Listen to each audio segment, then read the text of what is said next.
لله وكفى والصلاة والسلام على من لا نبي بعده أما بعد فأعوذ بالله من الشيطان الرجيم بسم الله الرحمن الرحيم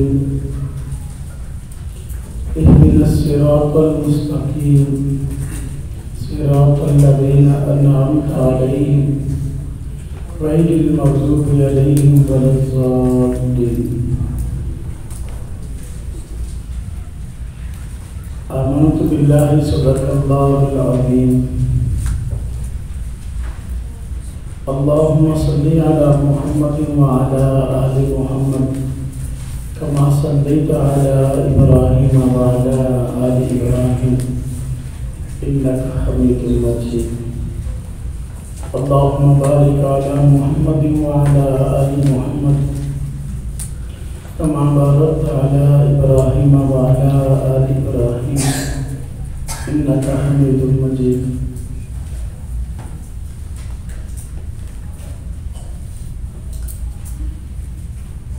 آج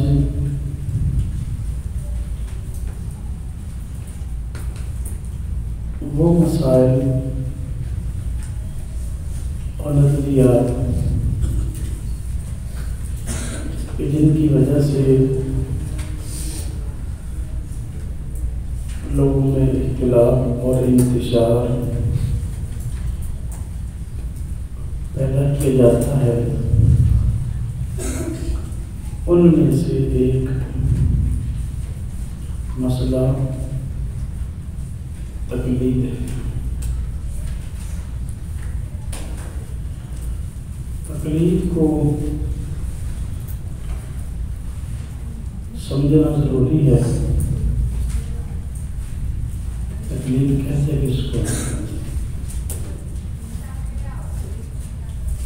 اور پھر اس پہ دلائل کی ضرورت ہے کہ تقلید ضروری کیوں ہے۔ پہلا مسئلہ تقلید کہتے ہیں اس کو۔ تقلید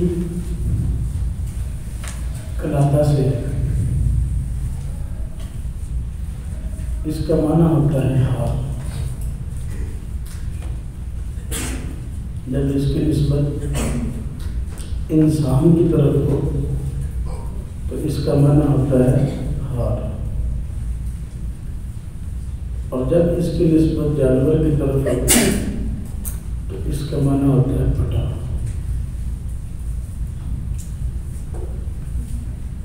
عربی میں کچھ الفاظ ایسے ہیں کہ نسبت کے بدلنے سے ان کا معنی بدل جاتا ہے، جس طرح کہ صلاۃ کا لفظ ہے، نسبت کے بدلنے سے اس کا معنی بدل جاتا ہے۔ جب اس کی نسبت اللہ تبارک و تعالیٰ کی طرف ہو تو اس کا معنی ہوتا ہے نزول رحمت یا انزال رحمت، رحمت کو نازل کرنا۔ اور جب اس لفظ کی نسبت پرندوں کی طرف ہو تو اس کا معنی ہوتا ہے تسبیح۔ جب اس کی نسبت بندوں کی طرف ہو تو اس کا معنی ہے طلب رحمت۔ تو نسبت کے بدلنے سے معنی بدل جاتا ہے۔ تھوڑی سی آواز کم کریں۔ نسبت کے بدلنے سے معنی بدل جاتا ہے۔ اس طرح قلادہ کا لفظ ہے، اگر اس کی نسبت بندوں کی طرف ہو تو اس کا معنی ہے ہار، اگر اس کی نسبت جانوروں کی طرف ہو تو اس کا معنی ہے پٹا۔ بخاری شریف میں حضرت سیدہ عائشہ رضی اللہ تعالیٰ عنہا کا ہار گم ہونے کی روایت موجود ہے نا، ایک جنگ کے موقع پر آپ کا ہار گم ہو گیا تو وہاں یہی مادہ استعمال ہوا۔ تو ہار انسان کے لیے باعث زینت ہے یا باعث آر ہے؟ باعث زینت ہے۔ تو تقلید انسان کے لیے سے زینت ہے۔ بعض لوگ انسانوں کے لیے ہار کی بجائے پٹا والا معنی کرتے ہیں۔ تو ہم تو مہذب لوگ ہیں، اس لیے مہذب معنی کو پسند کرتے ہیں۔ تو جن کو انسانوں والا معنی پسند ہے وہ کر لے، جن کو جانور والا معنی پسند ہے وہ کر لے۔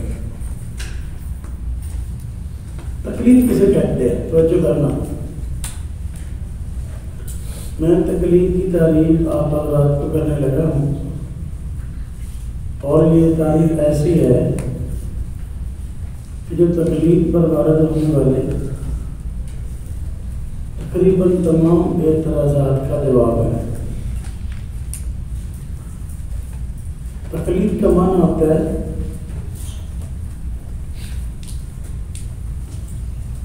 مسائل اجتہادیہ میں غیر مجتہد کا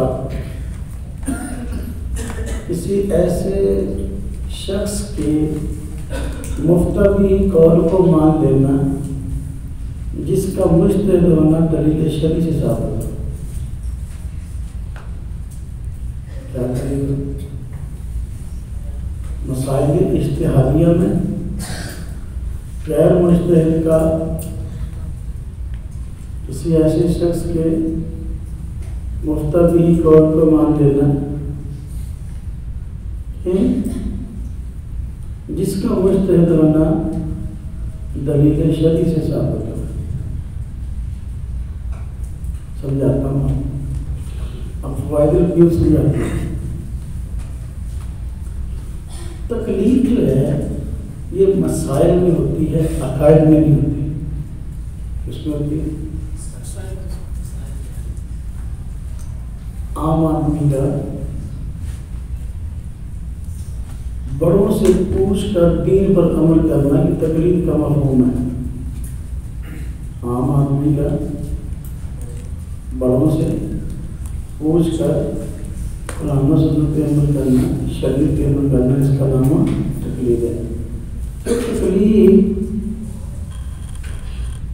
یہ مسائل میں ہوتی ہے، عقائد میں نہیں ہوتی۔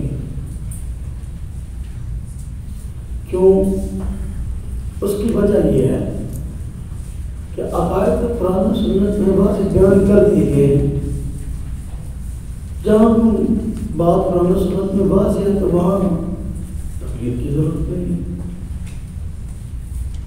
اب اس سے اس شبہ کا جواب ہو گیا جو منکرین تقلید اپنی جہالت کی وجہ سے کرتے ہیں کہ جی آپ مسائل میں تقلید کرتے ہیں حضرت امام ابو حنیفہ رحمۃ اللہ علیہ کی، جبکہ عقائد میں تقلید کرتے ہیں امام ابو منصور ماتوریدی رحمۃ اللہ۔ ہم کہتے ہیں کہ تقلید عقائد میں ہوتی نہیں، عقائد میں تقلید ہوتی ہے، تقلید ہوتی ہے مسائل۔ اصل میں ہماری جو نسبت ماتوریدی ہے یہ معتزلہ کے مقابلہ میں، ہمارا فرقوں کے مقابلہ میں ہے۔ معتزلہ عقل پرست فرقہ تھا، تو وہ عقل کی بنا پر بہت سارے اسلام کے ثابت شدہ عقائد و نظریات کا انکار کرتا ہے۔ حضرت امام ابو منصور ماتوریدی رحمۃ اللہ علیہ نے اور امام ابو الحسن اشعری رحمۃ اللہ علیہ نے معتزلہ کی تردید کی ہے، اور اللہ رب العزت نے معتزلہ اور ایسے گمراہ فرقوں کے مقابلہ میں ان حضرات سے بہت کام لیا ہے۔ امت عقائد کے سمجھانے کے معاملے میں ان سے رہنمائی دیتی ہے، اس لیے اس کی ماتوریدی وغیرہ تقلید کی ضرورت عقائد میں نہیں ہے۔ اور امام ابو منصور رحمۃ اللہ علیہ امام ابو حنیفہ رحمۃ اللہ علیہ کے شاگردوں کے ہی شاگرد ہیں، حنفی ہیں، تو سوال رہتا ہی نہیں ہے کہ امام النبا کی تکلیف کیوں نہیں منصور کی کیوں نہیں. تکلیف ہوتی ہے مسائل اور ہر مسئلہ میں نہیں ہوتی. مسائل دو طرح کے ہیں، مسائل اجتہادیہ اور مسائل غیر اجتہادیہ. جو اجتہادی مسائل ہیں تکلیف ان میں ہوتی ہے، جو غیر اجتہادی ان میں نہیں ہوتی. غیر اجتہادی مسئلہ کون سا ہوتا ہے؟ جو بالکل شریعت میں واضح الفاظ میں ہمیں ملتا ہے، اس کے لیے کسی قسم کا غور و خوض کرنے کی ضرورت نہیں ہے. شریعت کے واضح الفاظ سے، قرآن و سنت سے، سرسری مطالعے سے ہمیں معلوم ہو گیا اب یہ مسئلہ غیر اجتہادی ہے.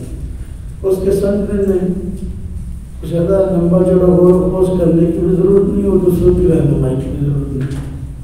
تو یہ مسئلہ غیر اجتہادی ہے. اجتہادی مسئلہ وہ ہوتا ہے کہ آدمی خود عام آدمی خود غور و خوض کرے تو معلوم نہ ہو سکے اور اس کے لیے شریعت کے ماہر مجتہدین کی رہنمائی کی ضرورت ہو. اور کوئی بھی مسئلہ اجتہادی کئی وجہ سے ہوتا ہے. بطور مثال کی میں ان کا درخواست کرتا ہوں. نمبر 1، مسئلہ جو اجتہادی ہوتا ہے بس اوپر اس وجہ سے قرآن و سنت میں واضح الفاظ میں وہ موجود نہیں، ہمیں نہیں مل رہا، ہمیں مل نہیں رہا. اس کا مطلب یہ نہیں قرآن و سنت میں مسئلہ موجود نہیں ہے، ہمیں نہیں مل رہا. تو شریعت کا ماحول غور و خوض کر کے نکال سکتا ہے، دے سکتا ہے. مسئلہ اجتہادی ہوتا ہے. اس مسئلہ کے متعلق نصوص مجمل ہیں، اجمال کو دور کرنے کی ضرورت ہے. مسئلہ اجتہادی ہوتا ہے. نصوص مجملہ کے بیان کو یہ بھی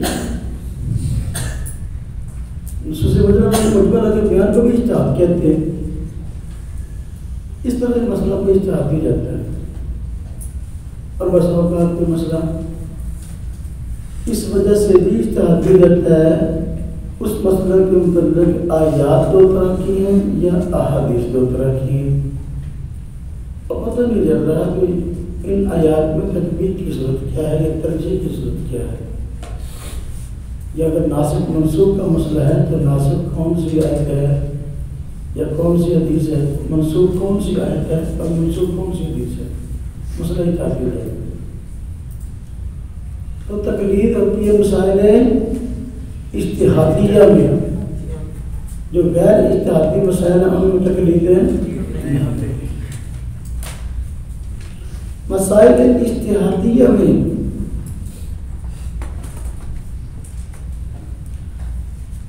غیر مجتہد کا، کس کا؟ غیر مجتہد کا، جو شریعت کا ماہر نہیں ہے اس کا، عام آدمی کا. مجتہد کی تھی مفتہ بھی قول پہ عمل کرنا. تقلید کی ضرورت کس کو ہے؟ جو غیر مجتہد ہے، جو شریعت کا ماہر نہیں ہے. جو شریعت کا ماہر ہے اس کو تقلید کی ضرورت نہیں. اس سے اس سوال کا جواب ہوگا جو کہتے ہیں جی آپ کو امام ابو حنیفہ کی تقلید کرتے ہیں اور امام ابو حنیفہ کس کی کرتے ہیں. تو یہ ہم تو امام ابو حنیفہ کی اس لیے کرتے ہیں کہ ہم غیر مجتہد ہیں. امام ابو حنیفہ کیوں کرے گا؟ اس لیے کہ وہ تو مجتہد ہے. تقلید کی ضرورت کس کو ہے؟ وہ شریعت کا ماہر نہیں ہے، اس نے ماہر سے پوچھ کر عمل کر لینا. اور جو ماہر ہے اب وہ کیا کرے گا؟ یہ تو وہی بالکل وہی سوال ہوا کہ جماعت ہونے لگی ہے، ایک بندہ آ گیا، ہم نے کہا امام صاحب آگے تھے مفتی پیچھے تھے، کہتا ہے کہ بچوں کے مسئلہ بتاؤ، نماز بعد میں پڑھنا. امام صاحب کو روک دیا اور کہا امام صاحب یہ لوگ تو آپ کے پیچھے نماز پڑھتے ہیں، آپ کس کے پیچھے پڑھتے ہیں؟ یہ لوگ تو آپ کے پیچھے پڑ جائے اور آپ کس کے پیچھے پڑتے ہیں؟ سوال ٹھیک ہے؟ سوال غلط ہے. تو ہر سوال سن کر پریشان نہ ہوا کرے، بلکہ سوال کرنے والے کو بس اوقات پریشان کیجیے بیوقوفی سوال کرنے کا. یہ جماعت سے نماز پڑھنے کی واجب ہے نا. آپ کس کے پیچھے پڑھتے ہیں؟ تو میں خود ہی امام ہوں، میں کیوں کس کے پیچھے پڑھوں گا؟ تو امام کو نہیں تکلیف کی ضرورت ہے.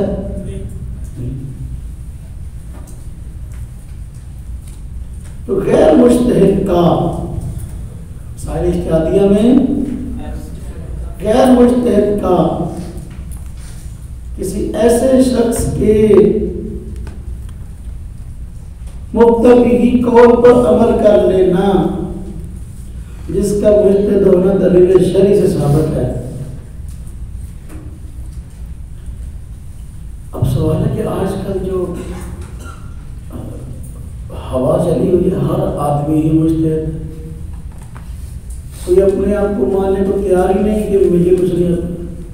ہر بندہ کہتا ہے ہم چما دیگر نہیں بلکہ ڈنگرے جیسے یہ صورتحال ہے. مرچیں زیادہ تین کا کس کو پتا ہے؟ ہر آدمی مجھ سے بنا ہوا ہے. اب تکلیف کیا ہر اس شخص کی ٹھیک ہے کہتے ہیں وہ مجتہد؟ تکلیف اب اس شخص کی نہیں بھی جو خود بھی اپنی زبان سے کہتا ہے کہ میں بڑا مجتہد ہوں.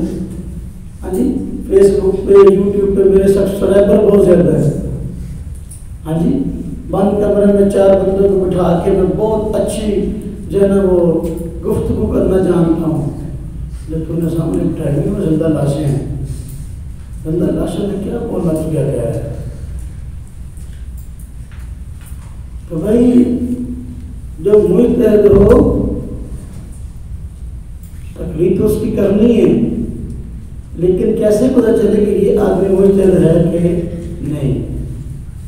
مجتہد وہ ہوگا جس کا مجتہد دلیل شرعی ثابت ہو. دلیل شرعی سے مراد یہاں اجماع ہے. دلیل شرعی سے مراد کیا ہے؟ اجماع. اس کا مجتہد ہوگا اجماع سے ثابت ہو، اس کو دنیا مانتی ہے کہ مجتہد ہے. صاحب فن کو دل سمجھ کر کے واقعی وہ یہ اپنے فن کا ماہر ہے. بات سمجھ آئی؟ سنیارہ کون ہے؟ جسے دوسرے سنارے بھی مانتے ہوئے یہ سنیارہ ہے. ہاں جی، دھوبی کون ہے؟ دوسرے لوگ بھی مانتے ہوئے یہ دھوبی ہے.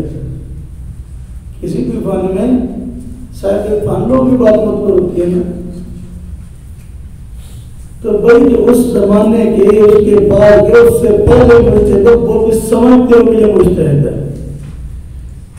امام ابو حنیفہ کا مجتہد ہونا اجماع سے ثابت ہے.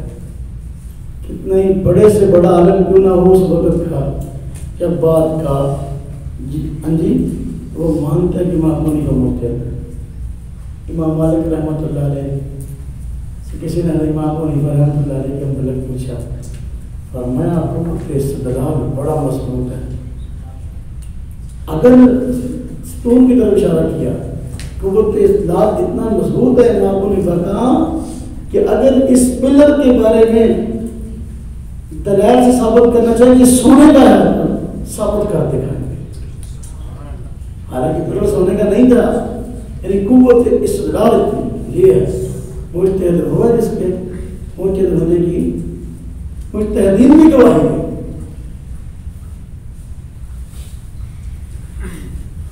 امام شافعی رحمۃ اللہ علیہ فرماتے ہیں اعد ذکر نعمان لنا، نعمان امام ابو حنیفہ کا نام ہے.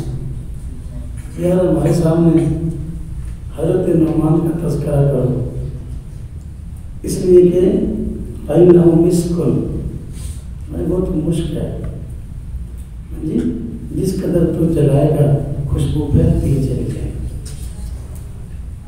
جس قدر استعمال کرے گا خوشبو میں مہکتی ہی چلی جائے گی. امام شافعی امام ابو حنیفہ کو مجتہد مانتے ہیں.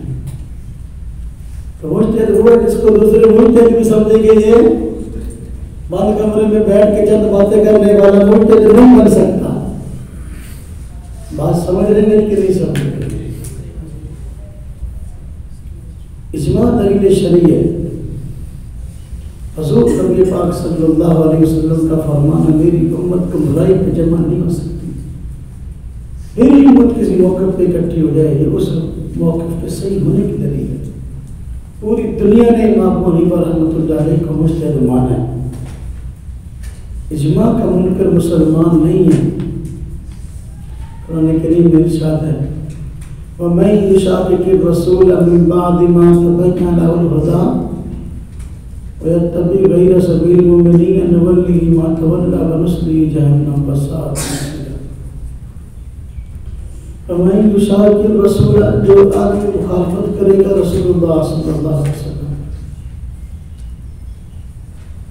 من بعد ما تبین له الهدى بعد اس کے کہ اس کے سامنے ہدایت واضح ہوگی۔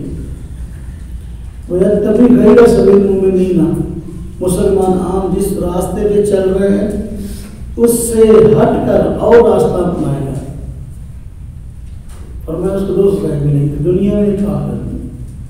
دنیا میں سزائیں ملے گی نُوَلِّهِ مَا تَوَلَّىٰ ہدایت پہ نہیں آئے گا۔ نمبر 2 نُصْلِهِ جہنم آخرت میں دوزخ میں جائے گا۔ آج ہمیں لوگ کہتے ہیں کہ بندہ غیر بدلتا نہیں، یہ بندہ غیر مقرر اللہ ہمیں نُوَلِّهِ مَا تَوَلَّىٰ ہدایت آنے نہیں اور سمجھا لو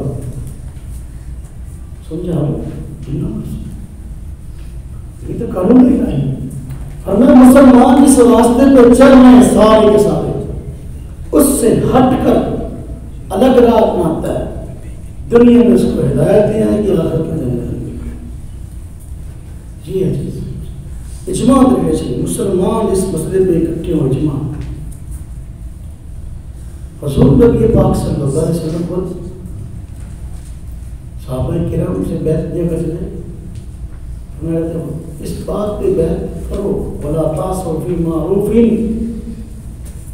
ولا تعصوا فی معروف کیا ہے منکر کے بارے میں آتا ہے جو کام عام لوگ کر رہے ہو معروف ہے جس پہ چل رہے ہو اس سے ہٹ کر جو آدمی الگ چلتا ہے وہ کیا ہے منکر اجماع۔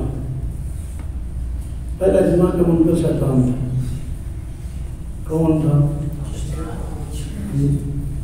لَفَرَمَنْ مُسْجِدُ لِآدَمَ سب نے سجدہ کر لیا اللہ ابلیس ان کے میں نے کہا سارے فرشتوں کے کر لیں گے یار خلقتنی من نار و خلقتہ من طین میں کتنا کر رہا ہوں۔ تو بادشاہ بیٹی ہماری اس طرف تعریف پر جس کا ملک کے ہونا دلیل ہے شرعی ثابت ہو اس کے مفتبی قول پہ عمل کر دینا۔ اس قول پہ تو جو پہلے سوال کا جواب ہے مفتبی قول پر عمل کرنے کا نام تقلید ہے۔ غیر مفتبی اقوال اگر پڑھے ہوں تو اس کا نام تقلید نہیں ہے۔ بس اوقات مجتہدین سے کسی مسئلہ میں ایک سے زیادہ اقوال مروی ہوتے ہیں تو جس قول پہ علماء عام فتویٰ دیتے ہوں مفتبی ہے اور جس پہ عام لوگ چلتے ہیں مفتبی ہے جو موقف عمل کے لحاظ سے لوگوں میں وہ عام چل جائے اور ان کے موقف کی پہچان بن جائے وہ مفتبی ہے۔ اور جس قول پہ عام لوگ چلتے نہ ہوں کسی کتاب میں مل جائے کہ انہوں نے ایسا بھی کہا تھا لوگوں میں معروف ہی نہیں ہے اس کا بل بھی نہیں ہے وہ قول ہوتا ہے غیر مفتبی۔ کون سا ہوتا ہے غیر مفتبی۔ تو ایسے قول پہ عمل کر لینا جو مفتبی ہے اس کا نام تقلید ہے۔ غیر مفتبی اقوال ان پہ عمل کرنے کا نام تقلید نہیں ہے۔ بس اوقات شاذ اقوال ہوتے ہیں شاذ اقوال پہ عمل کرنے کا نام تقلید ہے۔ اب یہ بھی سوال کا جواب ہے غیر مقلد بس اوقات بے وقوفی کرتے ہیں کہ امام ابو حنیفہ رحمۃ اللہ علیہ کے جس موقع پہ ہم عمل کر رہے ہیں تو اس کے خلاف اس وقت قول لا کر ہمارے سامنے پیش کرتے ہیں، امام کو نہیں بھائی بھی کہتے ہیں، تو اس کو کیوں نہیں مانتے؟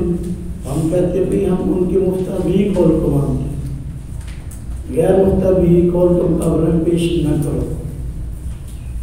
دیکھو نا ایک منکر حدیث ہے، کسی مسئلہ کے بارے میں دو طرح کی روایات مروی ہیں، بعض روایت صحیح ہیں اور حضور نبی پاک صلی اللہ علیہ وسلم کی طرف ان کی نسبت درست ہے،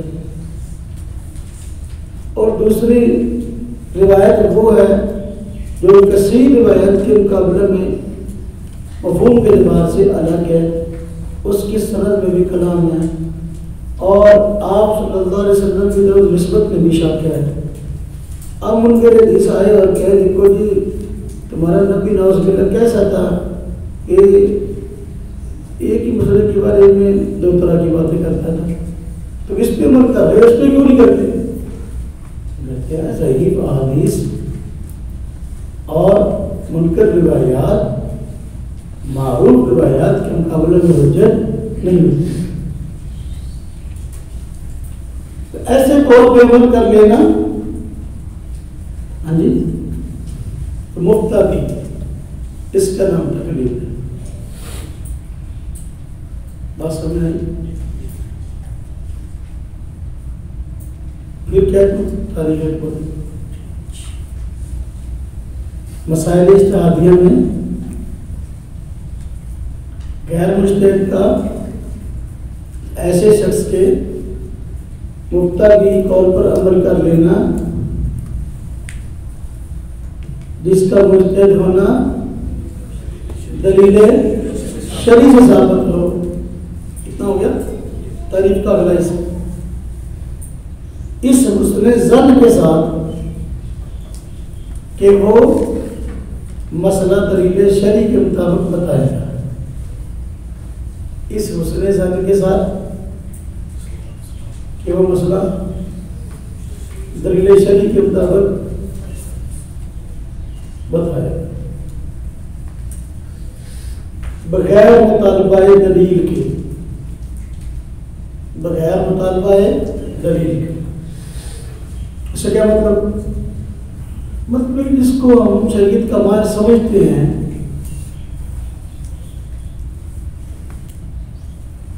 تو ہمیں اس کے متعلق حسن ظن ہے کہ بھئی ہم جو مسئلہ سے پوچھیں گے تو یہ مسئلہ قرآن و سنت کے مطابق ہی بتائیں گے، دلیل شرعی کے مطابق ہی بتائیں گے،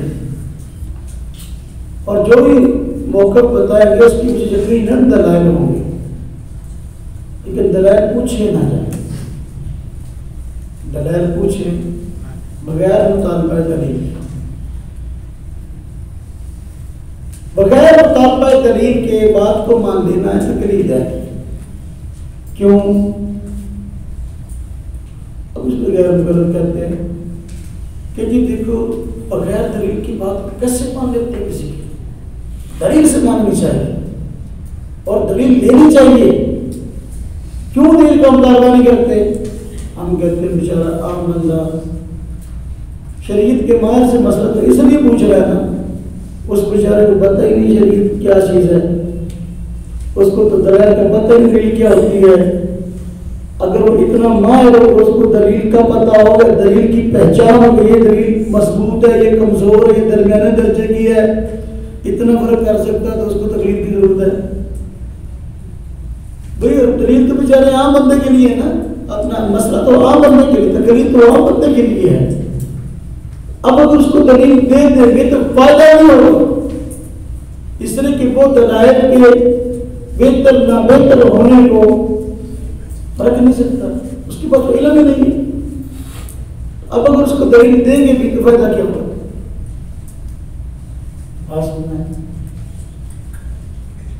ایک تقلید کی تعریف جو ہے نا وہ ذرا مختصر آپ کتابوں میں ملتی ہے۔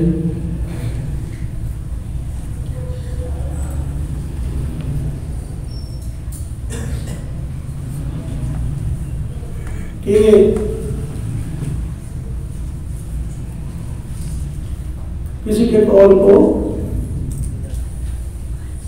بغیر مطالبہ دلیل کے مان لینا، تقلید ہے. وہاں بھی نہیں ہے کہ ہمیں اس کے متعلق اس نے سامنے کہ بھئی یہ جو بات کرے گا دلیل سے کرے گا. ہاں دلیل پوچھی نہ جائے. اب اس کا ثبوت کہاں سے ہے؟ امام بخاری رحمۃ اللہ علیہ کے اساتذہ میں سے امام عبدالرزاق ہے. امام عبدالرزاق صنعانی، ان کی کتاب ہے مصنف عبدالرزاق. اور اسی طرح امام بخاری رحمۃ اللہ علیہ کے اساتذہ میں سے امام ابن ابی شیبہ ہیں. ان کی کتاب مصنف ابن ابی شیبہ ہے. دونوں کتابیں کئی جلدوں میں ہیں. آپ کھول کر دیکھ رہے ہیں، اس میں آپ کو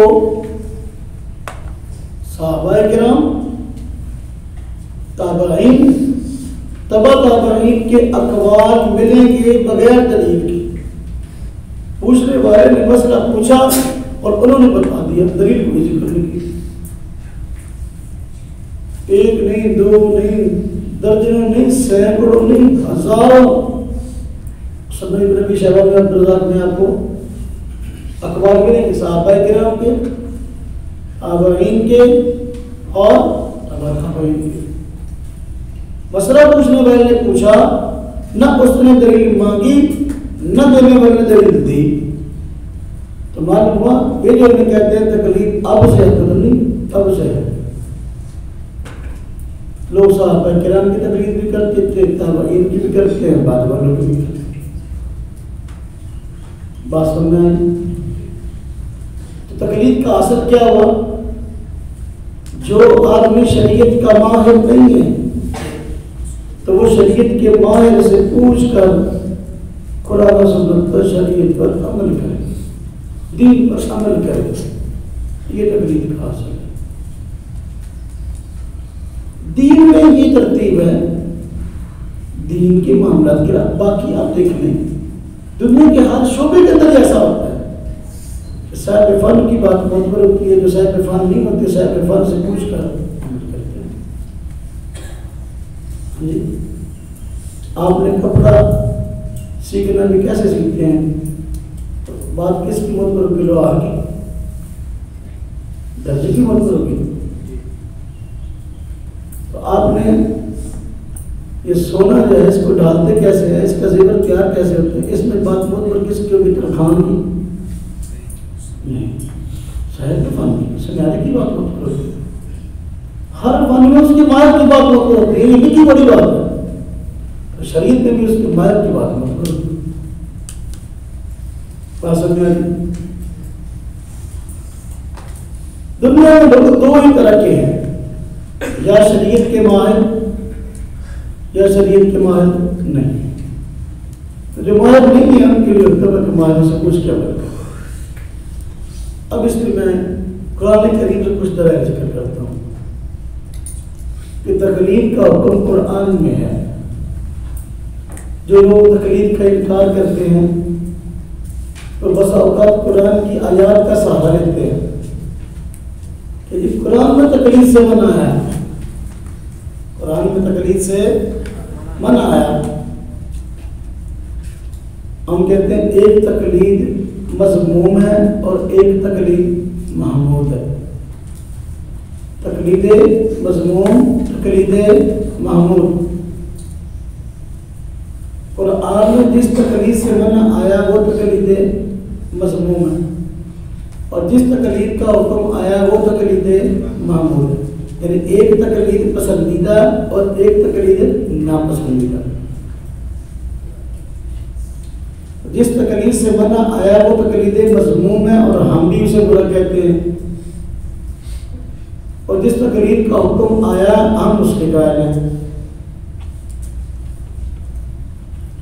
جو تقلید مذموم ہے وہ یہ ہے کہ کسی کی بات کو لیا قرآن و سنت کو ٹھکرانے کے لیے، کسی کی بات کو لیا قرآن و سنت کو ٹھکرانے کے لیے. جو تقلید محمود ہے وہ کیا ہے؟ کسی کی بات کو لیا قرآن و سنت پہ آنے کے لیے. قرآن و سنت میں پوسٹر کون کرنے والے بات ہے؟ اب وہ پڑھتے ہیں آتے ہیں تو دیکھو جی قرآن کریم میں منع آیا باپ دادا کی تقلید نہ کرو. باپ دادا کی مشرکین مکہ کو جب کہا جاتا کہ آؤ قرآن کی مانو آؤ بزرگ کی مانو کہ نہ ہم نے تو اپنے باپ دادا کو اسی موقع پہ پایا تو ہم اسی پہ عمل کریں گے. تو دیکھو جی قرآن اور سنت کے مقابلہ میں باپ دادا کو پیش کرتے ہیں. ہم کہتے ہیں تقلید ہے بس منہ میں باپ دادا کی تقلید ہونا ہے. یہ وہی بات ہے یا ایھا الذین آمنوا لا تقربوا الصلاۃ. ہاں جی نماز کا جو منکر ہو گئے نماز کے قریب قرآن کہتا ہے نماز کے قریب بھی نہیں جانا پڑھنا تو بات کی بات ہے. تو اول بات ہے کہتا ہے کہ منع آیا باپ دادا کی پیروی نہیں کرنی. ہم کہتے ہیں قرآن آئے کہتا کیا ہے سمجھو اگلا حصہ پڑھو کیا ہے. اولو کان آباؤہم لا یعقلون شیئا ولا یہتدون. جی ہے اگلا حصہ جو تمہیں عقل کی دعوت دیتا ہے. کس باپ دادا کی تقلید صحیح نہیں ہے؟ اگرچہ باپ دادا اولو کان آباؤہم لا یعقلون عقل مند نہ ہو ولا یہتدون ہدایت یافتہ ہو پھر بھی ان کی پیروی ہے. اس سے معلوم ہو باپ دادا اگر عقل مند ہوں اور ہدایت تو بھی ان کی پیروی ہے پھر ان کی اولو کان آباؤہم لا یعقلون شیئا ولا یہتدون. اب یہ آیت کیا کہتی ہے کہ باپ دادا دو طرح کے ہیں.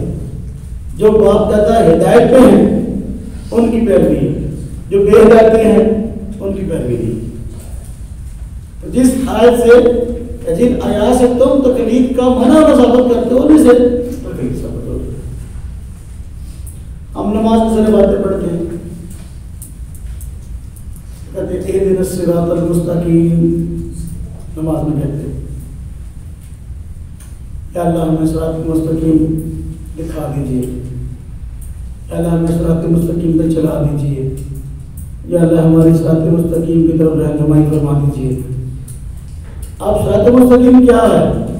صراط الذین انعمت علیہم غیر المغضوب علیہم ولا الضالین. بھئی صراط مستقیم ہدایت یافتہ لوگوں کا راستہ ہے جن پہ اللہ نے انعام کیا ہے. اللہ پاک نے صراط مستقیم کی تعریف تو بیان نہیں کی لیکن ان لوگوں کی طرف رہنمائی کرتی جو صراط مستقیم پہ تھی جن پر اللہ پاک نے صراط مستقیم پہ ہونے کی وجہ سے انعام کیا. وہ چار قسم کے لوگ ہیں. انعم اللہ علیہم من النبیین والصدیقین والشہداء والصالحین. انبیاء صدیقین شہداء صالحین. اب جو آدمی نماز میں وعدہ پڑھتا ہے اور کہتا ہے اہدنا الصراط المستقیم اب وہ کیا کہہ رہا ہے؟ یا اللہ مجھے انبیاء کے راستے پہ چلا یا اللہ مجھے صدیقین کے راستے پہ چلا یا اللہ مجھے شہداء کے راستے پہ چلا یا اللہ مجھے صالحین کے راستے پہ چلا. نماز میں تو کہتا ہے فاتحہ ضروری نماز کا رکن اور نماز نہیں ہوگی اور جب سلام دیتا پھر کہتا ہے ہم کیوں بڑوں کی بات مانتے ہیں شرک. یہ دو غلط کسی نے نماز میں لکھا کہ اللہ کی پوچھنا یہ راستہ نماز میں اللہ سے مانگ رہے ہیں اللہ کے راستہ پہ دے ان کی ابتدا کی انہیں توفیق دے دے. جب سلام کرے تو اب بخار روشن کر دے کون پھر میں تصاد ہے. تو یہ تقلید کی واضح دلیل ہے. اور بات میں آئی قرآن کریم میں ارشاد باپ دادا کی بات باپ دادا کی پیروی نہیں کرنے کی. قرآن کریم میں ارشاد ہے حضرت یعقوب علیہ السلام کی وفات کا وقت قریب آیا. انہوں نے اپنی اولاد کو جمع کیا تو اولاد کو جمع کر کے پوچھا بتاؤ تم میری بات کس کی عبادت کرو گے؟ ام کنتم شہداء اذ حضر یعقوب الموت، اب پوچھا ما تعبدون من بعدی، میری بات کس کی عبادت کرو گے؟ آپ جو بنے نفاس میں باپ دادا کی پیروی کیسے ہوتی ہے؟ کیا کہا اولاد نے؟ نعبد الہک و الہ آبائک، ہم عبادت کریں گے آپ کے معبود کی، آپ کے باپ دادا کے معبود کی، آپ کے معبود کی، آپ کے باپ دادا کے معبود کی۔ سمجھے اس بات کو؟ یہ کیا ہے؟ اس کا ایک جواب یہ کہ انہوں نے دیا، اس کا ایک اور دوسرا جواب تھا کیا؟ اولاد کہتی تھی ہم رب تعالیٰ کی بات کریں گے، ہم اللہ کی بات کریں گے۔ اب انہوں نے یہ کیوں کہا نعبد الہک و الہ آبائک، ہم عبادت کریں گے آپ کے رب کی، آپ کے معبود کی اور آپ کے باپ دادا کے معبود کی۔ وہ ارد گرد شرک پھیلا ہوا تھا۔ ایک معبود وہ ہے اس کی پہچان ہمیں ابا جی آپ سے ہوئی ہے، آپ کے پیچھے چل کے ہوئی ہے، آپ کے باپ دادا کے پیچھے چل کے ہوئی ہے، حضرت اسحاق کی بھی چل کے ہوئی ہے، حضرت ابراہیم کی بھی چل کے ہمیں پہچان ہوئی ہے، جس کا ہم اس رب کی بات کریں۔ تو بھائی باپ دادا کے پیچھے چلے بغیر تو معبود بھی سمجھ میں نہیں آتا، معبود بھی سمجھ میں باپ دادا کی پیروی بات ہٹی ہوئی اور جوہلا پر ٹرائی ہوئی ہے۔ تو دیکھو اولاد نے کمال کر دی بات کرنے والی، کہا کہ جی جس رب کا معبود ہونا ہمیں آپ سے سمجھ میں آیا اور آپ کے باپ دادا سے سمجھ میں آیا، ہم اس کی عبادت کریں گے۔ معلوم ہوا باپ دادا کی بات اگر ٹھیک ہو تو ہاں جی پیروی ضروری ہے، اگر باپ دادا ٹھیک نہ ہو تو پھر پیروی ضروری نہیں۔ تو یہ مطلب کہ نعرہ لگانا کہ باپ دادا کی بھی چلتے بات ہی کرا قرآن کریم میں اللہ نے ارشاد فرمایا، بخاری شریف میں روایت ہے، فرمایا آپ نے وہ تیر اندازی سیکھو اس لیے کہ تمہارے باپ دادا تیر انداز ہیں، اور فرمایا تیر اندازی سیکھو کیوں؟ تمہارے باپ دادا تیر انداز تھے۔ معلوم باپ دادا کی جو اچھی صفات ہیں ان میں ان کی پیروی کرنی چاہیے، ان کی پیروی کرنی چاہیے۔ اللہ اکبر۔ مشرکین مکہ حج کے موقع میں اکٹھے ہوتے تھے نا، تو آپس میں بیٹھ کر پھر شعر و شاعری کرتے اور اپنے باپ دادا کے قصے گاتے تھے۔ میرا ابا اتنا بہادر تھا، میرا ابا اتنا بہادر تھا۔ اللہ کا فرمایا اللہ کو یاد کرو کا ذکر آبائکم، کا ذکر اپنے باپ دادا کو یاد کرنے کی طرح۔ ہاں جی، تو ہر بات باپ دادا کی غلط تھوڑی ہوتی ہے۔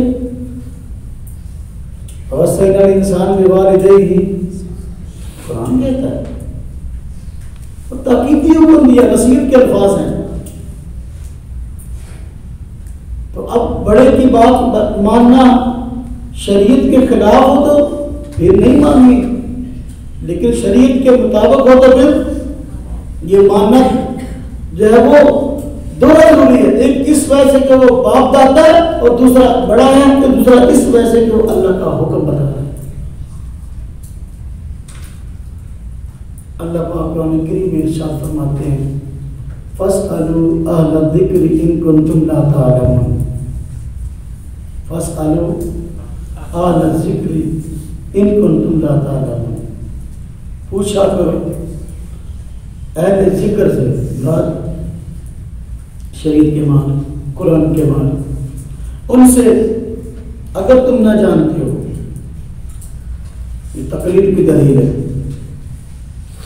معلوم ہوا کہ یہاں دنیا میں انسان سارے ایک طرح کے نہیں ہیں، ایسے افراد ہوں گے جن کو نہیں پتا، جن کو مسائل کا نہیں پتا، تو وہ دوسروں سے پوچھیں گے جن کو پتا ہے. یہی تکلیف اللہ پاک قرآن کریم فرماتے ہیں اولی الامر کی اطاعت کرو، اولی الامر کی اطاعت کرو. اب یہ بھی آیت آدھی پڑھتے ہیں وَلَا تَقْرَبُوا الصَّلَاةَ، اس طرح آدھی پڑھتے ہیں اللہ کی اطاعت کرو، اللہ کے رسول کی اطاعت کرو. اس میں دوسری رائے نہیں ہے بھائی. آگے کیا ہے؟ وَأُولِي الْأَمْرِ مِنْكُمْ وَأُولِي الْأَمْرِ مِنْكُمْ. بس ایک دیکھیں گے نا کتاب میں بس اتنے اطیع اللہ و اطیع الرسول ولی الامر تک نہیں جائیں گے آگے. کیوں؟ ولی الامر سے آگے جانا ہو بات اپنے موقع کے خلاف. ولی الامر سے مراد کون ہے؟ مفسرین نے لکھا ہے اس سے مراد مسلمانوں کے حاکم وقت بھی ہیں، فقہاء کرام شریعت کے مالک بھی ہیں. غیر مطلب کہتے ہیں وہی اس وقت تو حکمران ہے. کون سا حکمران ہے؟ جو ہمارے ارد گرد گھوم رہے ہیں وہ بات نہیں ہے، وہ ہے جن کو خلافت اسلامی حکمران قرار دیتی ہے. والامر منکم، اور خلافت اسلامیہ میں حکمران اس کو مقرر کیا جاتا جو کہ اپنے علاقے کے لوگوں میں سب سے زیادہ شریعت کا ماہر ہوتا ہے. اس کی میں آپ کو مثال دیتا ہوں. حضرت نبی پاک صلی اللہ علیہ وسلم کو حضرت معاذ سے بڑی محبت تھی.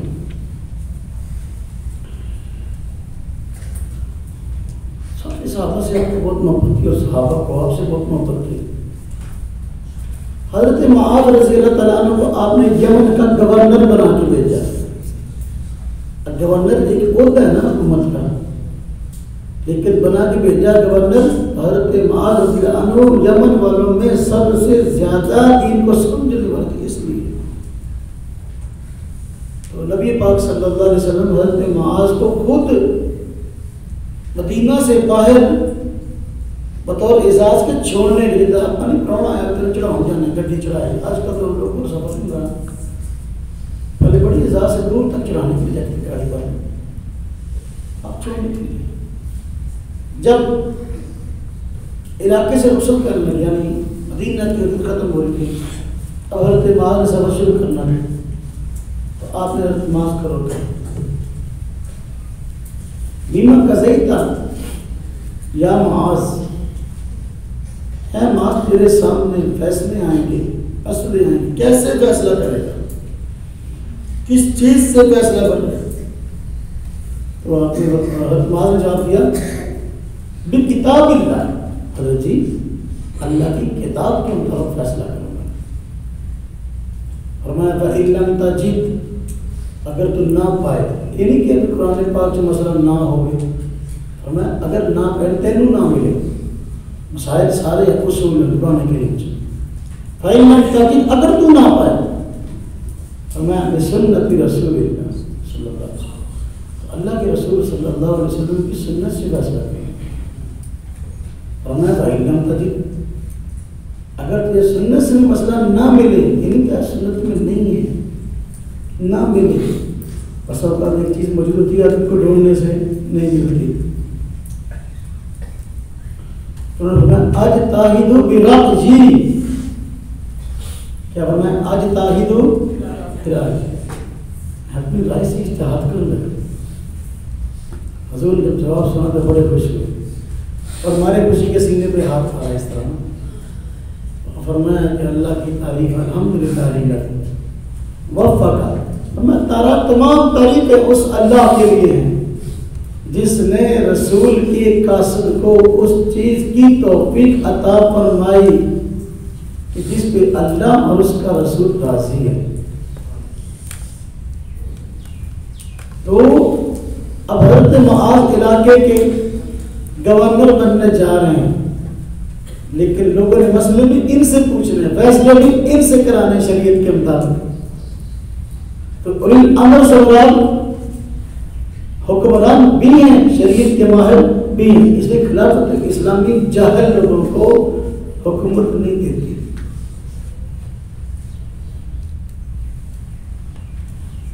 قرآن کریم ارشاد واتبع سبیل من اناب الی، واتبع سبیل من اناب الی، پیروی کیجیے، پیروی کرو آپ اس شخص کی جو میری طرف رجوع ہوا، جس نے مجھ سے دور لٹایا، جس نے اپنی توجہات کو میری طرف پھیر دیا، اس کی پیروی کرو. اب جو قرآن و سنت کا ماہر مجتہد فقیہ ہے وہ ہر وقت ہی قرآن میں غور کرتا رہتا ہے، اللہ کے حکموں میں غور کرتا رہتا ہے کہ اللہ کا حکم ہے کیا، تاکہ اس کو سمجھنے والا بن جاؤ اور دوسروں کو سمجھانے والا بن جاؤ. تکلیف ثابت ہوئی.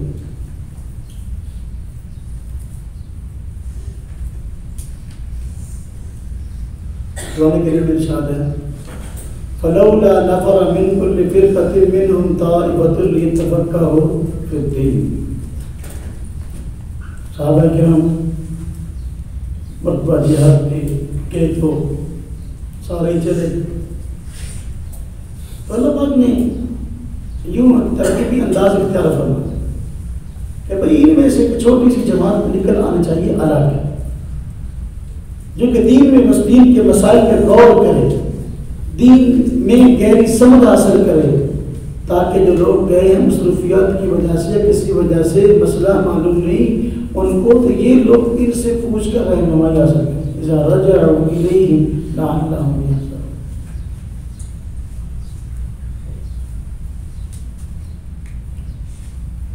تو بات سمجھ میں آئی اب تک کے تمام دلائل سے کہ بھی شریعت پر عمل کرنا ہے. اب عمل کیسے کرنا ہے؟ جو آدمی شریعت کا ماہر ہے خود غور و خوض کر کے عمل کر لے گا، جو ماہر نہیں ہے ماہر سے پوچھ کر عمل کر لے گا. اسی کا نام تقلید، اسی کا نام. اب جو تقلید کا دشمن ہے وہ پروپیگنڈا یہ کرتا ہے، کہتے ہیں دیکھو جی ہم تو مانتے ہیں قرآن حدیث کو، یہ مانتے ہیں امام کو، کہ امام کی قول کو مانتے ہیں، ہم قرآن حدیث کو مانتے ہیں. حالانکہ تقسیم غلط ہے. یہ تقسیم بددیانتی پر مبنی ہے. بھائی عمل سارے قرآن و سنت پہ کرتے ہیں، عمل سب شریعت پہ کرتے ہیں، لیکن اب ہم اگر ماہر نہیں ہیں تو ماہر سے پوچھ کر عمل کرتے ہیں. وہ ماہر بھی نہیں ہے، پوچھتے بھی نہیں ہے، اس لیے خود بھی گمراہ ہوتے ہیں، دوسروں کو بھی گمراہ کرتے ہیں. غیر مقلد میں سے ہر بندہ مرشد بنا ہوا، ہر آدمی ماہر بنا ہوا، مجھے کیا ضرورت ہے کس سے پوچھنے کی. غیر مقلدیت نام ہے عدم اعتماد کا. ہمیں کہتے ہیں یہ دیکھو جی یہ 4 گروہ ہو گئے، حنفی، شافعی، مالکی، حنبلی، 4 گروہ ہو گئے. ہم کہتے ہیں تمہارے 43 گروہ ہو گئے. کتنے ہو گئے؟ 48. ہم نے تو اس کو وہ فتویٰ بازی نہیں کی، تم نے کی ہوئی ہے، تم نے کی ہوئی ہے. اب یہ یہاں قریب کی جماعت المسلمین کا دفتر ہے، ان کا پنجاب کا دفتر ہے جماعت المسلمین.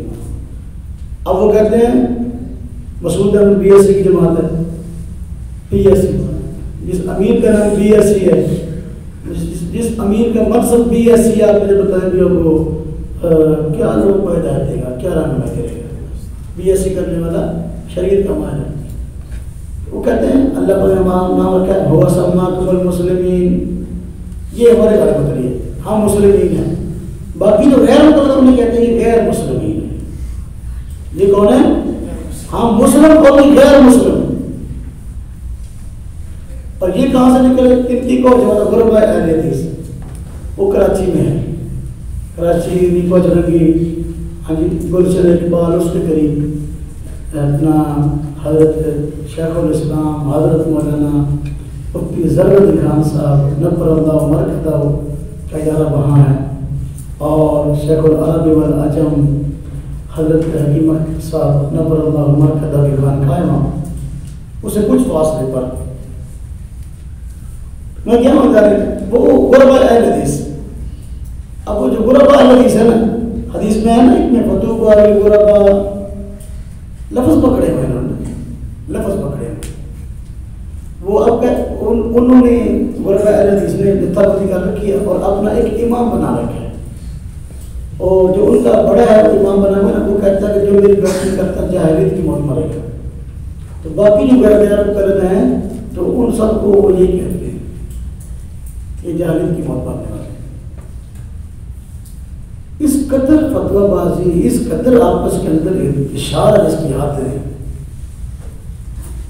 ابھی ایک اور بادشاہ بنے ہوا ہے فقیر آباد کے پاس، وہ جوتیاں پہن کے نماز پڑھتے ہیں. تحریک محمدی، تحریک آج اسکول بھی بنایا ہوا 6 بازار کے اندر، یہ انہیں کا خرید ہے. تو ان کا جو امیر ہے اس کا نام ہے ڈاکٹر عبدالجبار، ڈاکٹر امیر صاحب، ڈاکٹر عبدالجبار. میں ایک بکر منڈی میں لکڑ منڈی میں مسجد ہے، وہ چھت پر اپنی ہے. تو میں یار اس سے مل کے تو دیکھوں یہ کیسا بندہ ہے، کوئی علمی بندہ ہے کیا ہے یہ. میں ملنے کے لیے گیا نا، تو مجھے نہیں جانتا تھا. تو میں نے جو ہے نا کچھ باتیں پوچھی. فوٹو اسٹیٹ ہے نا اس نے اپنے پاس رکھی ہوئی تھی جاننے کے لیے. فقہ ایک کتاب ہوگی نا، عبارتیں چرا کر آدھی تاکہ فقہ سے متنفر کر سکیں. فوٹو اسٹیٹ جو ہے نا ہدایہ کی کچھ عالمگیری کی جو ہے نا اللہ کا چھوٹی چھوٹی مطلب کی طرف پورا صفحہ نہیں، کوئی پورا صفحہ پڑھ نہ لے، کوئی لا تقربوا الصلاۃ والی بات، تھوڑی تھوڑی اس سے جو ہے نا وہ فوٹو اسٹیٹ کرے ہوئے وہ رکھے ہوتے. مجھے دکھانے لگ گیا. میں اچھا اس کے علم میں یہی حال ہے، اتنا کیا.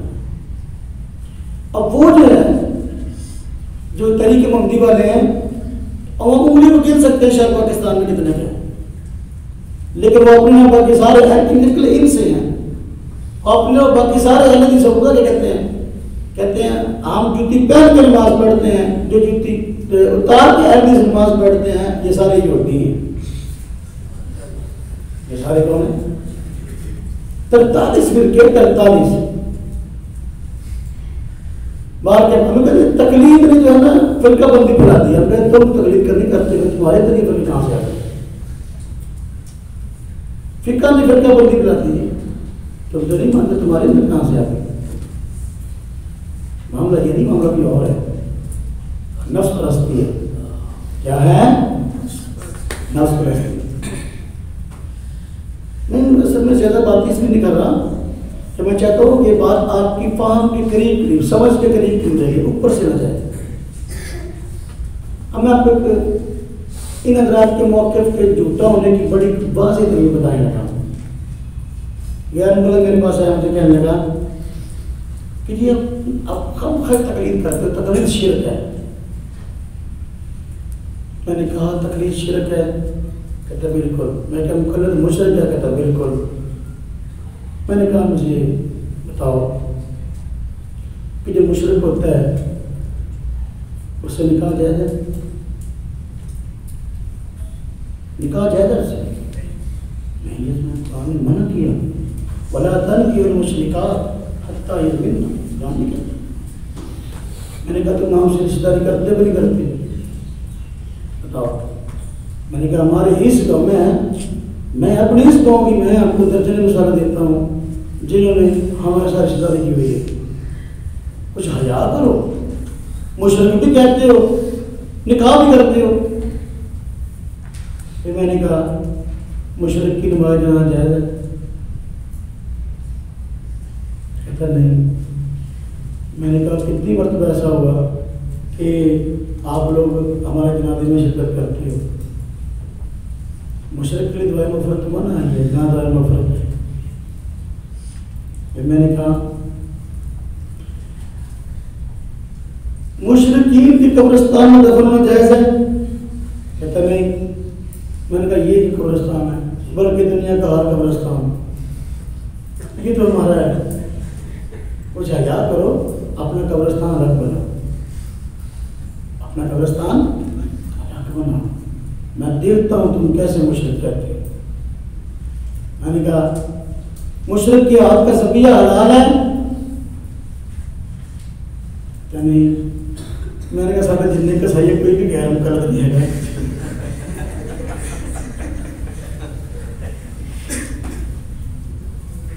کہ حالت حرام کہتے ہو، حرام کہتے فتویٰ لگانا بڑا آسان ہے، اس لیے ہم کیا کرتے ہیں کہ فتویٰ بہت ایک سوچ کے لگایا کرو۔ میں نے کہا مقلد مشرک ہے، مقلد ہے نا، اگر مشرک ہے تو امام ابو حنیفہ کا مقلد تمہارے وہی مشرک ہے، امام احمد کا وہی مشرک ہے۔ امام کعبہ سعودیہ والے میرے پاس کتابیں پڑھی نے خود لکھا کہ ہم امام احمد کے مقلد ہیں۔ شیخ محمد عبد الوہاب نے لکھا کہ میں امام احمد کا مقلد ہوں۔ جو آپ اس کے علاوہ میرے بارے میں اور بات کہتے ہیں اس پہ اللہ کی بھی لعنت، فرشتوں کی بھی لعنت، سارے انسانوں کی لعنت۔ میں نے کہا ذرا ادھر کی آواز بلند کرو، ہم مظلوموں کے پیچھے کیوں چڑھے ہوئے ہو؟ ہمارے پیچھے کیوں چڑھے ہوئے ہو؟ توحید خراب ہوتی ہے، توحید نہیں، ریال بند ہوتے ہیں۔ کیا بند ہوتا ہے؟ ریال۔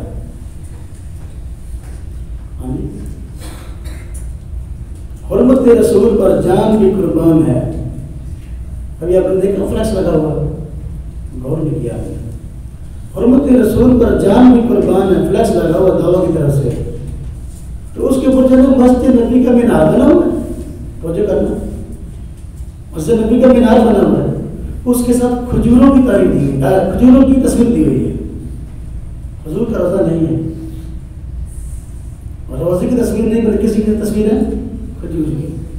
معلوم ہوا تمہارا تعلق کھجور تک ہے اور ہمارا تعلق حضور تک ہے۔ تم سعودیہ کھجور کے لیے جاتے ہو اور ہم سعودیہ حضور کے لیے جاتے ہیں۔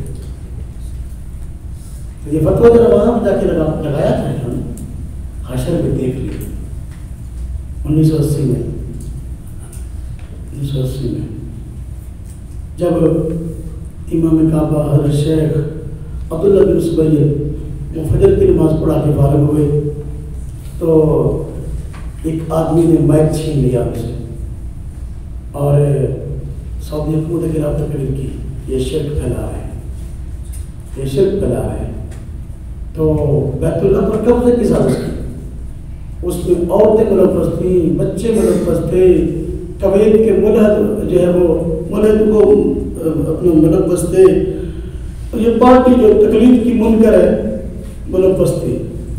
16 دن مسجد حرام میں جماعت نہیں ہوئی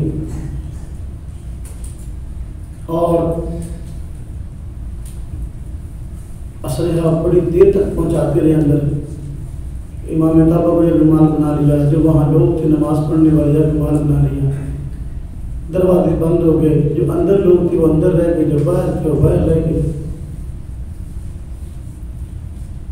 حتیٰ کہ جہاں تک بدتمیزی کی گئی کہ پیشاب کرنے کے لیے بھی لوگوں کو واش روم میں نہیں جانے دیتے تھے، مسجد حرام کے اندر پیشاب کر رہے۔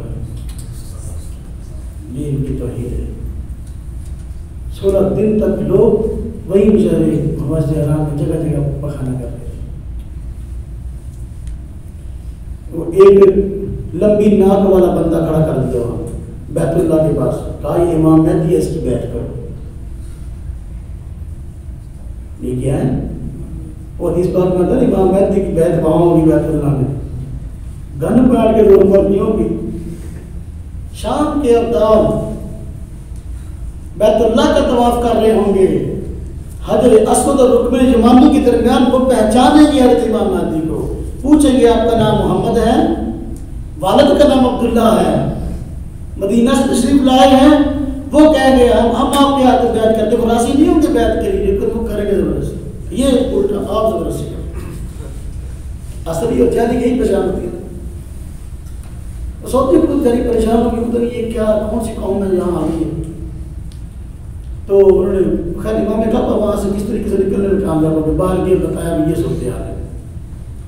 اور جو جس شخص نے میک چھینا تھا امام کعبہ سے اور سندھ کے بدی راشٹری صاحب جو جمیل اہل حدیث کے صدر ہیں سندھ کے، ان کا بیٹا تھا بدی عملی راشٹری، اس نے سب اردو میں تقریر کی سعودی حکومت کے خلاف. سعودی حکومت علماء کو جمع کیا کہ حرم کا تقدس پامال کر رہے ہیں. اب ہم کیا کریں؟ یہاں تو پکڑ دکڑ ماننا ہے، قتل و غارت ماننا ہے. بحرین ممالک کے علماء سے بھی رابطہ کیا گیا، فتویٰ لے کے سب نے کہا کہ حرم کے تقدس کی پامالی ہو رہی ہے، لہذا حرم کے دفاع کے لیے ان لوگوں کا قتل جائز ہے. تو وہاں پھر کرنٹ چھوڑا گیا، پانی چھوڑا گیا، اور یہ وہ سارے کے سارے مار دیے گئے، سارے کے سارے بشمول ان کا امام ہے لمبی ناک والا. تو سارے کے سارے بندہ یہاں کا تھا، مجھے کہہ رہا اس کی بڑی عجیب نعت تھی. تو سارے کے سارے مار دیے. سعودی حکومت نے پھر کتاب شائع کی تموت الفتنہ، ساری کارگزاری شائع کی کہ کون لوگ تھے جنہوں نے یہ کارنامہ انجام دیا. ساری کارروائی انہوں نے لکھی اور ان لوگوں کے نام لکھے کون یہ سرگرے کون تھے. تو کتاب کا نام تھا تموت الفتنہ، فتنہ مر گیا. تو اس میں سر فہرست جو ہے نا بدی الدین راشدی صاحب کا نام ہے. ان کا بیٹا وہیں مارا گیا. سعودیہ جانے میں پابندی لگی. بار کے بعد کہاں سے چلی تھی وہ تکلیف سمجھا رہا تھا.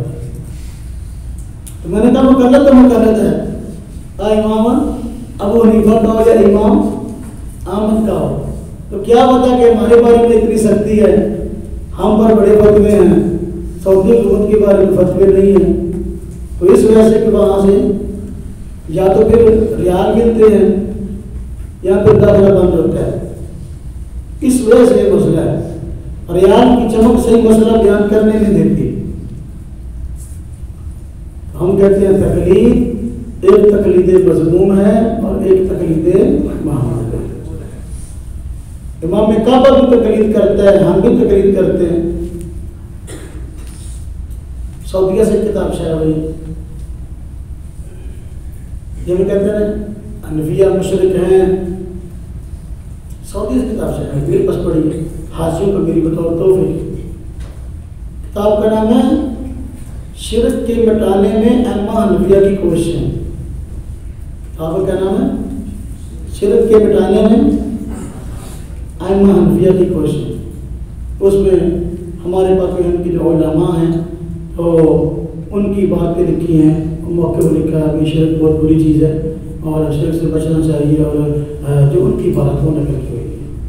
سعودیہ والے تو ہمیں مشرک نہیں کہتا. وہاں جب تقلید محمود یہ مطلوب ہے اور ہم وہ کرتے ہیں. اچھا جب ہم ان کو کہتے ہیں نا تقلید، یہ تو قرآن میں آیا تقلید کا حکم. اب کیا کہتے ہیں وہ جی تقلید کا حکم قرآن میں کہاں ہے؟ ہمیں قرآن تقلید کا لفظ دکھاؤ قرآن میں کہاں. تم نے جو آیتیں پڑھی اس میں تقلید کا لفظ تو نہیں. تقلید کا لفظ دکھاؤ قرآن. ہم کہتے ہیں بھائی دیکھو اگرچہ تقلید کا لفظ تو نہیں ہے لیکن معنی اور مفہوم نہ جینا لفظ دکھاؤ پھر مانے. میں نے کہا تقلید کا مسئلہ بعد کا ہے، توحید کا مسئلہ پہلا ہے. پورے قرآن میں توحید کا لفظ دکھا ہوتا ہے، صحیح ہے پورے قرآن میں. میں نے کہا پورے قرآن میں جو ایک آیت پڑھے جس میں توحید کا لفظ ہو. اب میرے منہ طرف دیکھیے کہ جی لفظ تو نہیں ہے توحید کا لیکن ایسی آیتیں موجود سے توحید سامنے آتی ہے. تو میں نے کہا لفظ تو نہیں ہے تقلید کا لیکن ایسی آیتیں موجود سے تقلید سامنے آتی ہے. بات سمجھ آئے گی نہیں؟ توحید تقلید سے کہیں زیادہ اہم ہے. اچھا اب نئے اور پرانے میں بڑا مسئلہ بن گیا. نام تو سلفی ہے نا، لیکن اب جب یہ تحریک نئی نئی اٹھی لامذہبیت تو اتنا انہوں نے تسلیم کیا کہ بھی تقلید ہے تقلید کی دو قسمیں ہیں. نمبر ایک تقلید مطلق، نمبر تقلید شخصی. تو تقلید مطلق جائز ہے، شخصی بھی جائز ہے. بڑے یہ کہتے تھے، بڑے ان کے یہ کہتے تھے. شخصی کی دو قسمیں کی، شخصی کی بھی دو قسمیں کی. جو عام بندہ ہے بیچارے شریف کو جانتے نہیں، اس کے تقلید شخصی مباح ہے. اس کے تقلید شخصی شیخ القول فی القول حوالہ ہم چھوٹا دیتے ہی نہیں ہے. نذیر حسین دہلوی صاحب کو سب کا استاد، اسی کتاب معیار الحق، کیا نام ہے؟ معیار الحق. اس نے تقلید کی اقسام بیان کی ہے اور اس میں کہا ہے تقلید شخصی مباح ہے عام ماننے کے لیے. اس بیچارے کو پتہ ہی نہیں کیسے ہے. اور تقلید مطلق بالکل جائز ہے. وہ کہتے تھے ان کے پرانے کہ ان آیات سے تقلید مطلق ثابت ہوتی ہے، تقلید شخصی ثابت نہیں ہوتی. جیسا تقلید مطلق جائز ہے. کون کہتا تھا؟ پرانے. لیکن اب جو ہم وہ کر گئے بعد والے ناجینا مطلق بھی نہیں ہے. تقلید مطلق کیا ہے؟ بندہ خاص کیے بغیر کسے باشد ضرورت پڑی کسی سے بھی پوچھ لو. کسی خاص ایک مجتہد کی پیروی ضروری نہیں. کبھی کسی سے پوچھ لو، کبھی کسی کی بات پہ عمل کر لو، کبھی کسی سے کر لو. یہ تقلید مطلق ہے. شخصی کیا بھی ایک سے پوچھ کر اسی سے عمل کرنا. اب ثناء اللہ امرتسری صاحب نے لکھا ہے کہ تقلید مطلق اہل حدیث کا مذہب ہے. آج کے اہل حدیث کا بھی ہے.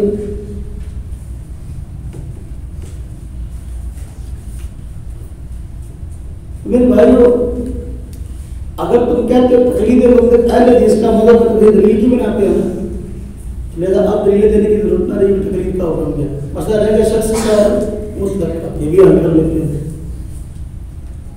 بھائی تقلید مطلق اس شخص کے لیے ہے جو اصحاب ترجیح میں سے ہو. بہت باتیں ایسی مجھے اصطلاح کیا نہیں پڑیں گی. جو اصحاب یعنی وہ عام بیچارہ بندہ نہیں ہے، وہ عالم ہے اور قرآن و سنت پر کسی درجے میں عبور رکھتا ہے، اگرچہ مطلق مجتہدین سے اس کے پاس علم کم ہے. وہ اصحاب ترجیح میں سے یعنی مجتہدین کے مختلف مسائل میں دلائل کی بنیاد پر ترجیح دے سکتا ہے، اس کے لیے تقلید مطلق ہے. وہ امام شافعی کے قول کو رکھے سمجھے اس کو اختیار کر لے اور امام کو روایت کو سمجھے اس کو اختیار کر لے. کس کے لیے ہے؟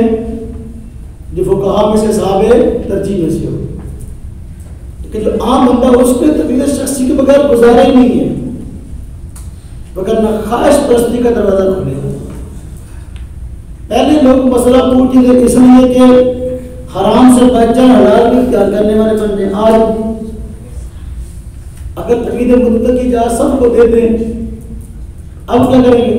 ایک کھڑا بھی میرے چاہت کے مطابق مسئلہ کھیلا ہے، میرے نفس کے مطابق مسئلہ کس کا ہے. نفس پرستی کو عروج ہوگا، شریعت پر عمل کا جذبہ بیدار نہ ہوگا. یہ عام بندے کے پاس ترجیح کیا ہے؟ اس کی بات نہیں مانی، اس کی مانی. دلیلیں تو اس کو آتی نہیں، ترجیح کس بنا پہ دے گی؟ ایک حدیث لکھنے لگا حضرت شاہ ولی اللہ محدث دہلوی رحمۃ اللہ علیہ نے بعض مسائل میں امام شافعی کے موقف کو ترجیح دی ہے. میں نے کہا غیر مقلد تو نہیں. دوسری بات، ارے شاہ ولی اللہ محدث دہلوی نے اگر ترجیح دی ہے تو وہ اصحاب ترجیح میں سے تھا. اصحاب ترجیح میں سے پھر وہ ترجیح سے دوبارہ پھر اصل کی طرف لوٹ آئے. ان کی آخری کتاب ہے فیوز الحرمین.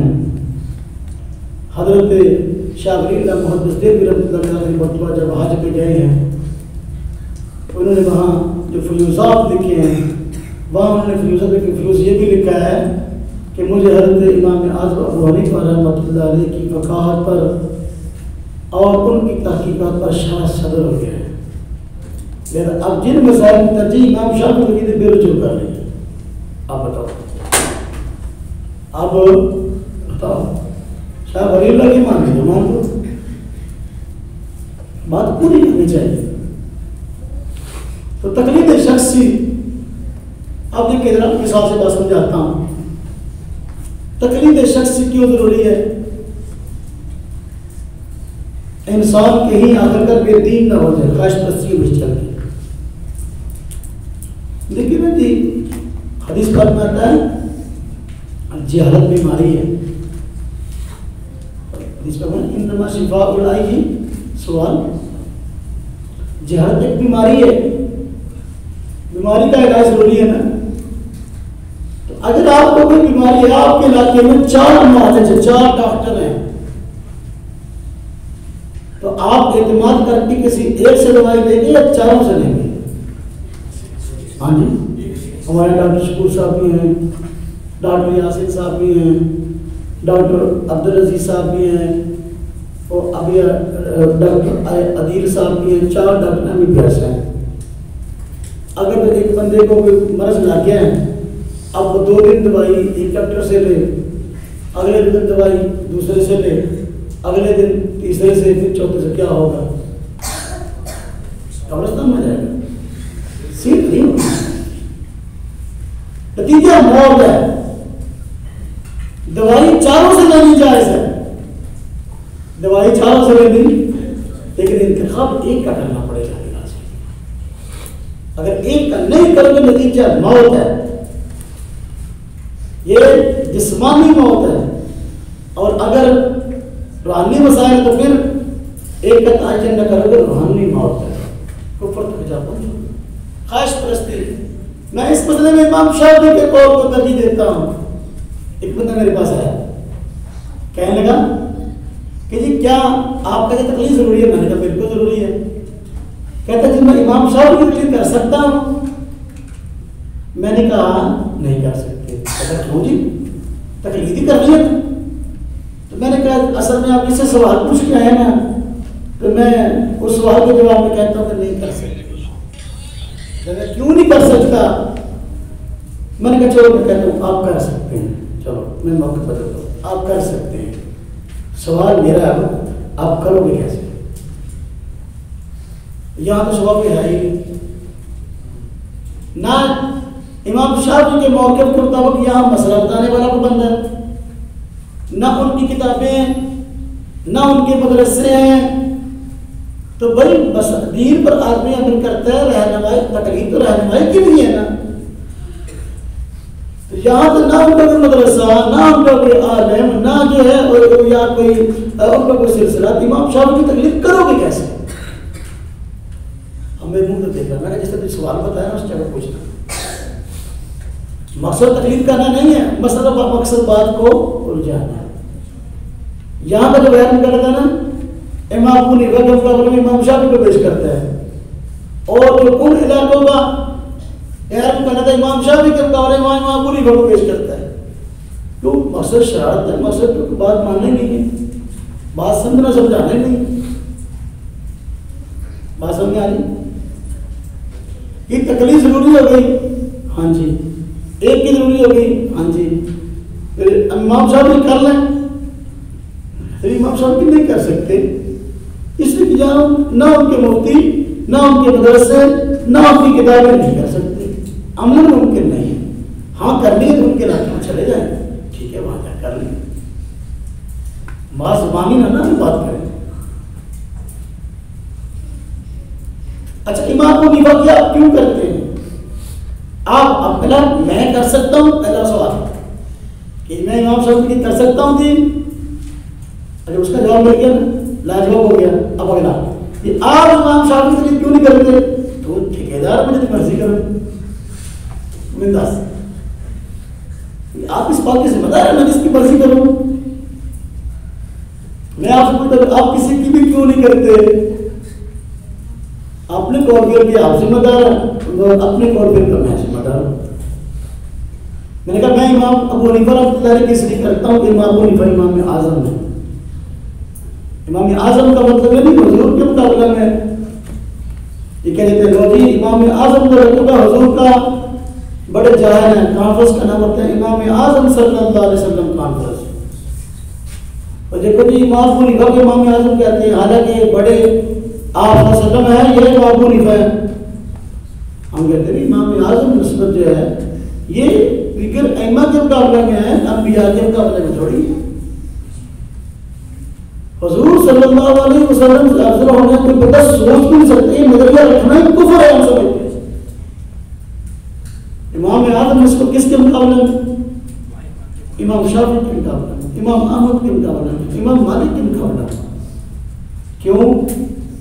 اس لیے کہ امام ابو حنیفہ رحمۃ اللہ علیہ تابعی ہیں، باقی تینوں ائمہ میں سے کوئی تابعی نہیں ہے.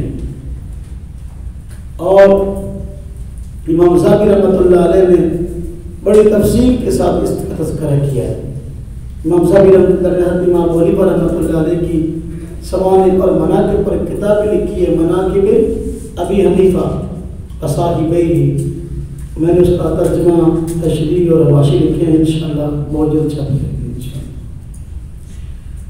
تو محدثین تو آپ کو تابعی تسلیم کرتے ہیں، جب آپ تابعی ہیں، بھائی کوئی بھی تابعی نہیں ہے، آپ امام اعظم ہوئے. امام ابو حنیفہ استاد ہیں، باقی شاگرد ہیں. امام ابو حنیفہ کے شاگرد ہیں امام یوسف، امام محمد، جبکہ امام شافعی شاگرد ہیں امام محمد کے. امام احمد شاگرد ہیں امام شافعی کے. امام مالک شاگرد ہیں بعض روایت امام ابو حنیفہ کے. امام ابو حنیفہ استاد ہوئے اور باقی صاحب شاگرد ہوئے. امام ابو حنیفہ امام اعظم ہوئے. اور مزے کی بات ہے کہ تسقط الحفاظ میں امام ذہبی رحمۃ اللہ علیہ نے امام ابو حنیفہ رحمۃ اللہ علیہ کے ترجمہ میں یعنی سوانح میں حالات میں سب سے پہلے کہا امام اعظم. میں نے تھوڑی کہا ہے، میں نے تو بہت کسی سے سنا امام ذہبی سے نپٹ لوٹا کے. یہ ہماری جات تھوڑی. تو دراصل میں امام ابو حنیفہ کی کیوں تکلیف؟ امام ابو حنیفہ امام اعظم ہیں، تابعی ہیں. امام ابو حنیفہ رحمۃ اللہ علیہ سب کے استاد ہیں. تیسری وجہ امام ابو حنیفہ رحمۃ اللہ علیہ کی فقہ شورئی ہے، جبکہ دیگر ائمہ کی فقہ شخصی ہے.